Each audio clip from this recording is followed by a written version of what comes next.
Maharashtra 39 news network, सत्य बातमी, ठाम भूमिका. ब्रेक निकामी, समोर एसटी बस आणि क्षणार्धात ट्रॉला दरीत. कोंडाईबारी घाटात भीषण अपघात, चालक थोडक्यात बचावला. राष्ट्रीय महामार्ग क्रमांक 53 वरील कोंडाईबारी घाटात गुरुवारी दुपारी सुमारे 12 वाजेच्या सुमारास एक भीषण अपघात घडला. ट्रॉलाचे ब्रेक निकामी झाल्याने चालकाचे वाहनावरील नियंत्रण सुटले. समोरून येणाऱ्या गुजरात डेपोच्या बसला वाचविण्याच्या प्रयत्नात ट्रॉला थेट 30 ते 35 फूट खोल दरीत कोसळला. मिळालेल्या माहितीनुसार GJ 38 TA 6101 क्रमांकाचा रिकामा ट्रॉला धुळेहून गुजरातमधील हजीराकडे जात होता. कोंडाईबारी घाटातील उतारावर अचानक ट्रॉलाचे ब्रेक निकामी झाले. याच वेळी समोरून येणाऱ्या गुजरात राज्य परिवहन महामंडळाच्या बसला धडक टाळण्यासाठी चालकाने वाहन वळविले.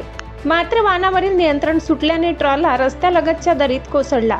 या अपघातात ट्रॉला चालक लोकेशभाई शौकीनभाई वय 50 राहणार अजमेर यांना किरकोळ दुखापत झाली असून ट्रॉलाचे मोठे नुकसान झाले. सुदैवाने या भीषण अपघातात कोणतीही जीवितहानी झाली नाही. घटनेची माहिती मिळताच महामार्ग वाहतूक मदत केंद्राच्या पोलिसांनी तातडीने घटनास्थळी धाव घेतली. जखमी चालकाला 108 रुग्णवाहिकेद्वारे विसरवाडी ग्रामीण रुग्णालयात उपचारासाठी दाखल करण्यात आले.